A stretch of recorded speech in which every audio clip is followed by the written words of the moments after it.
কুমড়োখালী গ্রামে 23 বছর বয়সী পালান সর্দার নামক এক ব্যক্তি গুরুতরভাবে আহত হন কোবরা সাপের কামড়ে।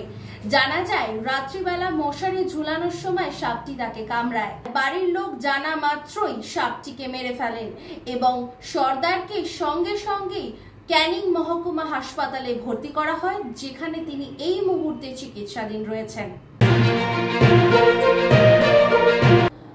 বুধবার রাতে ক্যানিংয়ের কুমড়োখালী গ্রামে 23 বছর বয়সী এক ব্যক্তি একটি বিষাক্ত কোবরা সাপের কামড়ে গুরুতর আহত হন। জানা যায় তার বাড়িতে মশারি ঝোলানোর সময় সাপটি কামড়ায় তাকে। বাচ্চাটা কেউটের বাচ্চা ওকে কামড়েছিল, কিন্তু বাচ্চা বলে এরকম ভাবলে হবে না, কারণ সাপের বিষ বাচ্চার ক্ষেত্রে যা হবে বড় সাপের বিষেরও তার ভেতরে যে ভেনামটা থাকবে তার যা কার্যকারিতা একই হবে। তার নাম পালান সর্দার।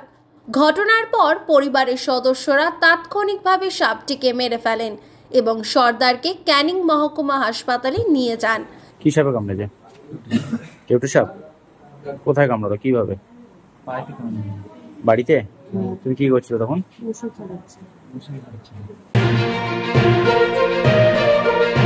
বৃহস্পতিবার সকালে কোচবিহারের এনজেএন মেডিকেল কলেজ ও হাসপাতালে এক চাঞ্চল্যকর তথ্য পাওয়া গেছে, যেখানে এক মেডিকেল ছাত্রের দেহ তার হোস্টেলের ঘরে ঝুলন্ত অবস্থায় পাওয়া যায়। পুলিশ সূত্রে জানা গিয়েছে মৃত ছাত্রর নাম কৃষ্ণ কুমার। তিনি বিহারের বাসিন্দা। দেখুন, কালকে এই যে 12টার পরে, রাত 12টার পর আমি একটা ফোন কল পেলাম আমাদের ইন্টার্ন হোস্টেল থেকে, যে একজন ইন্টার্ন মানে যারা স্টুডেন্টশিপ শেষ হয়ে গেছে, যে ট্রেনিংশিপে আছে লাস্ট ইয়ার, নাম কিষান কুমার। তো ওকে ওর ঘরে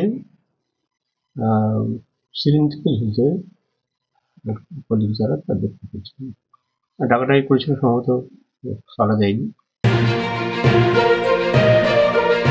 পুরুলিয়া ব্লক 1 লক্ষ্মী ভাণ্ডার প্রকল্পের এক সুবিধাভোগী স্থানীয় প্রশাসনের বিরুদ্ধে তার জন্য বরাদ্দকৃত অর্থ অন্য অ্যাকাউন্টে স্থানান্তরের অভিযোগ উঠেছে। ভান্ডারপুয়ারা গ্রামের বাসিন্দা পার্বতী রজক পুরুলিয়া ব্লক 1 ব্লক উন্নয়ন কর্মকর্তার কাছে একটি লিখিত অভিযোগ দায়ের করেছেন। লক্ষ্মী ভাণ্ডারের জন্য দুয়ারে সরকারে অনেকবারে জমা করেছি, কিন্তু লক্ষ্মী ভাণ্ডার হয় না। খবর পাচ্ছি যে অন্য কারো অ্যাকাউন্টে আমার টাকা ঢুকছে না। প্রথমে বলি বিষয়টা আমার জানা নেই, তবে যদি মহিলাটা আগে টাকা পেয়েছে, যদি পেয়েছে তাহলে ও টাকা নিশ্চয়ই পাবে, তাহলে অন্য অ্যাকাউন্টে যাওয়ার কোনো কথা নেই। মাঝে তো এরকম হতে পারে না যে মাঝে অন্য অ্যাকাউন্টে যাচ্ছে। তবু আমরা দেখে নেব যে কোথাও কিছু টেকনিক্যাল প্রবলেম, যদি কিছু ইস্যু আছে, বাট আমি শিওর যে প্রথম থেকে যদি সে পাচ্ছে তো অন্য অ্যাকাউন্টে যাবে না। জেলা পরিষদ আসানসোলের রূপনারায়ণপুরে একটি বিতর্কিত টোল প্লাজা পরিচালনার জন্য নতুন দরপত্র ঘোষণা করা হয়েছে। ফেব্রুয়ারিতে অনলাইনে ঘোষিত এই দরপত্রটি মার্চ মাসে অনুষ্ঠিত হবে। বারবার চলছিল রূপনারায়ণপুর টোল প্লাজা, টোলের ব্যাপারে অলরেডি ফাইনাল হয়ে গেছে। যার টেন্ডারে একটা লিমিট রেখেছি 7 লাখ ইয়ারলি 1 সাল, আর যার ডিউ আছে 1.5 crore মধ্যে ডিউ আছে, যার মধ্যে 36 লাখ এখন দিয়েছে, বাকি পয়সা দেওয়ার জন্য যাকে নোটিশ দিচ্ছে। উল্লেখযোগ্যভাবে টোল প্লাজাটি প্রায় 1 দশক ধরে কোনো দরপত্র ছাড়াই পরিচালিত হচ্ছিল, যা বিতর্ক এবং অনিয়মের অভিযোগের জন্ম দেয়। মাদক পাচারের বিরুদ্ধে এক অভিযানে মালদা পুলিশ 35 বছর বয়সী এক মহিলা ববিতা মণ্ডলকে 30 লক্ষ টাকা মূল্যের 310 গ্রাম ব্রাউন সুগার সহ গ্রেপ্তার করেছে। কলকাতা এসটিএফ সূত্রের গোপন তথ্যের ভিত্তিতে মালদা ক্রাইম মনিটরিং গ্রুপ এবং ইংলিশ বাজার থানার যৌথ অভিযানের মাধ্যমে এই গ্রেপ্তার সম্ভব হয়েছে। প্রাথমিক জিজ্ঞাসাবাদ অনুসারে কালিয়াচক থানার অন্তর্গত জালুয়াবাদল এলাকার জেবি মল্লিকপাড়া এলাকার বাসিন্দা মণ্ডল কালিয়াচকের জালালপুরের আরেক মহিলার কাছ থেকে ব্রাউন সুগার সংগ্রহ করেছিলেন। প্রাথমিক তদন্তে জানা গিয়েছে মণ্ডল একটি মাদক পাচারকারী চক্রের বাহক। চক্র এবং এর কার্যক্রম সম্পর্কে আরও বিস্তারিত জানার জন্য আরও জিজ্ঞাসাবাদ চলছে। জলপাইগুড়ি বন বিভাগের মরাঘাট ড্রেস সংলগ্ন গোসারহাট বিটে একটি ছোট স্কুল তার হারানো গৌরব ফিরে পাওয়ার লক্ষ্যে কাজ করছে।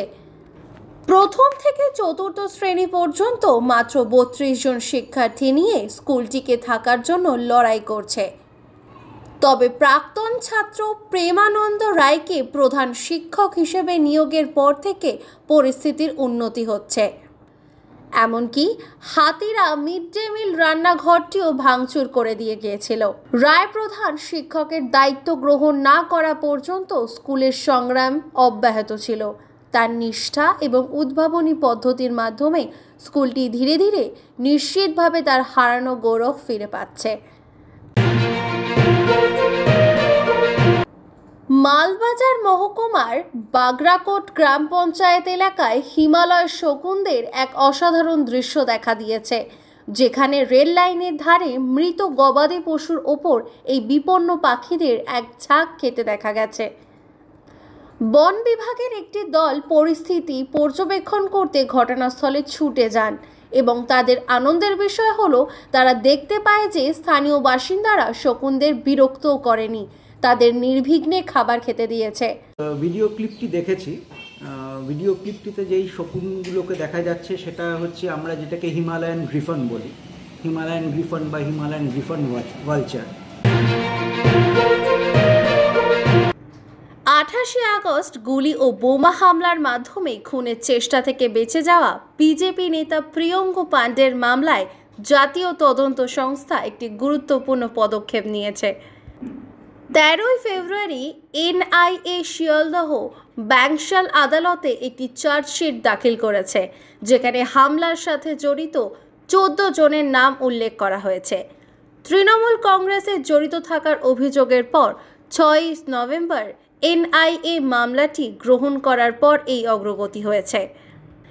চার্জশিটে বিস্ফোরক এবং আগ্নেয়াস্ত্র জড়িত একটি অপরাধমূলক ষড়যন্ত্রের কথা প্রকাশ করা হয়েছে, যার ফলে পাণ্ডের গাড়ি চালক এবং সহযোগী আহত হয়েছিলেন। আমরা দিয়েছিলাম জগদ্দল বিধায়ক সোমনাথ স্বামী চিনি, তার ভাই সঞ্জয় শ্যাম, তার একজন মুখবলি ভাগনা আছে রাজ পাণ্ডে এবং তার সাথে টিপুয়া, সোনুয়া, আন্ডোয়া। বুধবার বিধানসভায় উপস্থিত হয়েছিলেন শোভনদেব চট্টোপাধ্যায়। সাংবাদিকদের মুখোমুখি হয়ে জানালেন তিনি কমিশনে জানাবেন প্রত্যেকটা ভোটারের যেন ভেরিফিকেশন হয়, তবে সেটা অনলাইন করলে চলবে না, হিয়ারিং করতে হবে, তবেই ভোটার লিস্টে নাম উঠবে সবার। তার বক্তব্য হলো, আমি নিজে বৈঠক ডাকবো এবং ইলেকশন কমিশনের অফিসে গিয়ে চিঠি দেব যেন কোনো ভেরিফিকেশন অনলাইন না হয়। নিজেই ইলেকশন কমিশনের যে অফিস আছে আমাদের ওখানে, সেখানে গিয়ে পরিষ্কার বলবো, আমি চিঠি দিয়ে জানাবো যে একটাও ভোটার উইদাউট ভেরিফিকেশন হবে না, অনলাইন হবে না, একটাও হবে না। যদি হয় তাহলে কিন্তু তার জন্যে মানুষকে নিয়ে বিক্ষোভের রাস্তায় যাবো, পরিষ্কার হবে। আমরা ওই দিল্লি হরিয়ানা করতে দেবো না পশ্চিমবঙ্গে। বিজেপির প্রাক্তন সাংসদ দিলীপ ঘোষ রাজ্যের বাজেট বরাদ্দ নিয়ে, বিশেষ করে লক্ষ্মী ভাণ্ডার প্রকল্প নিয়ে সোচ্চার।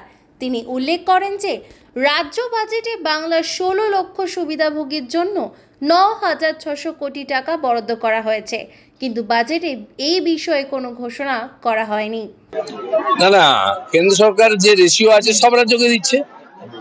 অন্য রাজ্য 50-52% দিয়ে দেয়, আপনার 18% কেন দিচ্ছেন? নেওয়ার বেলায় এগিয়ে বাংলার ওই মিছিল মিটিং মোদি দিচ্ছে না, আর দেওয়ার বেলায় হাত নিচে করে রাখবে পিছিয়ে বাংলা কেন?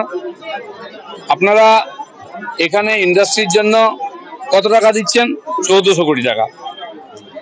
নর্থ বেঙ্গলের উন্নয়নের জন্য 800 কোটি টাকা, আর মাদ্রাসার জন্য 5600 কোটি টাকা। কি চাইছেন? সরকারি স্কুলগুলো বন্ধ করে দিয়ে মাদ্রাসা খুলতে? ঘোষের মন্তব্য থেকে বোঝা যায় যে তিনি বিশ্বাস করেন রাজ্য সরকার তহবিলের অব্যবস্থাপনা করছেন এবং তিনি মনে করছেন তারা ভুল প্রকল্পগুলিকে বেশিভাবে গুরুত্ব দিচ্ছেন। বিস্তারিত জানতে চোখ রাখুন সংবাদ শিরোনামে।